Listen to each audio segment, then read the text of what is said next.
परिवार, पावर और पॉलिटिक्स हिंदुस्तान की राजनीति में कोई नई बात नहीं है और ना ही ये नया मसला है कि इससे परिवार टूट जाए। अब इस फहरिस्त में एक परिवार और जुड़ गया है और वो परिवार है बिहार की सत्ता में लंबे समय तक राज करने वाला लालू परिवार, जो इस देश की राजनीति का अहम हिस्सा रहा है, चाहे वो लालू यादव हो, राबड़ी देवी हो या फिर तेजस्वी और तेज प्रताप। लेकिन अब यह परिवार भी टूट चुका है क्योंकि कुर्सी को लेकर हुई क्लेश ने भाई बहनों में आपसी द्वेष पैदा कर दिया है। नहीं, मेरा कोई परिवार नहीं है। अब ये जाकर के आप संजय, रमेश, तेजस्वी यादव से पूछिए, मेरा कोई परिवार नहीं है। लेकिन ऐसा क्या हुआ जो रोहिणी आचार्य को ये कदम उठाना पड़ा? आखिर वो क्या वजह थी जिसने खून के रिश्तों को अलग कर दिया, एक बेटी को पिता से, एक माँ को उसकी लाडली से दूर कर दिया, एक भाई जिसकी कलाई पर राखी वो बांधती थी उस नाते को भी तोड़ दिया? वो सारी वजह छिपी थी उनके ही एयरपोर्ट पर दिए गए बयान और सोशल मीडिया पोस्ट में, जो उन्होंने एक के बाद एक अपने अकाउंट पर पोस्ट किए। क्योंकि रिस्पॉन्सिबिलिटी लेना नहीं है उनको। पूरा दुनिया बोल रहा है जो चाणक्य बनेगा तो चाणक्य से आप सवाल पूछिएगा। जब कार्यकर्ता चाणक्य से सवाल कर रहा है, पूरा देश दुनिया सवाल कर रहा है कि पार्टी का ये ऐसा हाल क्यों हुआ। अब जब संजय और रमेश इन लोग का नाम लीजिए तो आपको घर से निकाल दिया जाएगा, आपको बदनाम किया जाएगा, आपको गाली दिलवाया जाएगा, आपके ऊपर चप्पल उठा करके मारा जाएगा। रोहिणी के इस बयान ने लालू परिवार को कटघरे में खड़ा कर दिया। लोग सवाल करने लगे कि जिस बेटी ने अपनी जान की परवाह किए बिना अपने पिता को एक नई जिंदगी दी, आखिर उसके साथ ऐसा क्यों किया? सवाल ये भी उठ रहे हैं, क्या बेटी से ज्यादा अहमियत संजय और रमेश की है? रोहिणी के पोस्ट से मचा शोर अभी शांत भी नहीं हुआ था कि रोहिणी एक के बाद एक फिर से अपने सोशल मीडिया अकाउंट पर पोस्ट कर बिहार में मची खलबली को सियासी भूचाल में तब्दील कर दिया। रोहिणी ने अपने पोस्ट में लिखा, एक बेटी, एक बहन, एक शादीशुदा महिला, एक माँ को जलील किया गया, गंदी गालियां दी गई, मारने के लिए चप्पल उठाया गया। मैंने अपने आत्मसम्मान से समझौता नहीं किया, सच का समर्पण नहीं किया।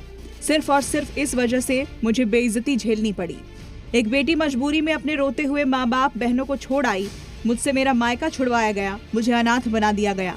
आप सब मेरे रास्ते कभी न चले। किसी घर में रोहिणी जैसी बेटी बहन पैदा ना हो। ये बात जाकर के तेजस्वी यादव किसके शहर पे हुआ है उनसे जाके पूछिए, संजय यादव से पूछिए, रमेश से जाके पूछिए। आप जाइए वहाँ पे इंक्वायरी कीजिए। रोहिणी के पोस्ट और घर छोड़ने के बाद सामने आए बयान ने साफ कर दिया कि रोहिणी किस कदर परेशान थी। उनके लिए ऐसे हालात पैदा कर दिए गए कि वो घर छोड़ने पर मजबूर हो गई और इन्हीं दोनों पोस्ट में विवाद की वजह संजय और रमेश को ही बताया। लेकिन ये मामला यहीं शांत नहीं हुआ। महज कुछ ही मिनट बीते होंगे कि रोहिणी ने एक और पोस्ट कर बड़ा धमाका कर दिया और इस बार वार और आरोप पहले से कई ज्यादा बड़ा और गंभीर था। मुझे गालियों के साथ बोला गया कि मैं गंदी हूँ और मैंने अपने पिता को अपनी गंदी किडनी लगवा दी। करोड़ों रुपए लिए, टिकट लिया, तब लगवाई गंदी किडनी।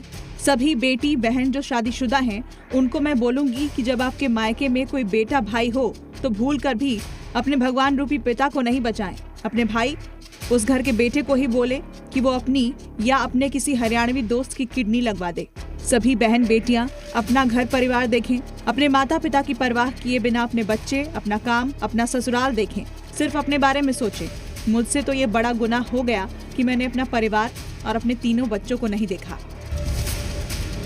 रोहिणी का ये पोस्ट साफ साफ लालू परिवार पर गंभीर आरोप लगा रहा है। इस पोस्ट में जिस हरियाणवी दोस्त का जिक्र किया गया वो शख्स संजय यादव है, जो हरियाणा के रहने वाले हैं। ऐसे कयास लगाए जा रहे हैं कि चुनाव नतीजों में मिली हार पर मंथन हुआ होगा। इस मंथन में थोड़ी बहुत टेंशन भी हुई होगी। इस दौरान पूरे चुनाव के चाणक्य कहे जाने वाले संजय यादव और रमेश पर सवाल किया होगा, जिसके बाद क्लेश से आपसी द्वेष पैदा हो गया। ये आपसी द्वेष की बात यही नहीं रुकी। कुछ दिन पहले घर और पार्टी से बेघर किए गए तेज प्रताप भी दुखी दिखाई दिए और भगवान श्री कृष्ण के सुदर्शन चक्र का जिक्र करते हुए अपना गुस्सा दिखाया। हमारी बहन का जो अपमान करेगा, कृष्ण का सुदर्शन चक्र चलेगा। और जिस तरह की बात वो कर रही है वो बिल्कुल सही बात कर रही है, अपने जगह पे वो बिल्कुल सही। जाहिर है पहले तेज प्रताप और अब रोहिणी के साथ जो हुआ वो बता रहा है कि कुर्सी की लड़ाई अब रिश्तों को भी तोड़ रही है। ब्यूरो रिपोर्ट, जी मीडिया।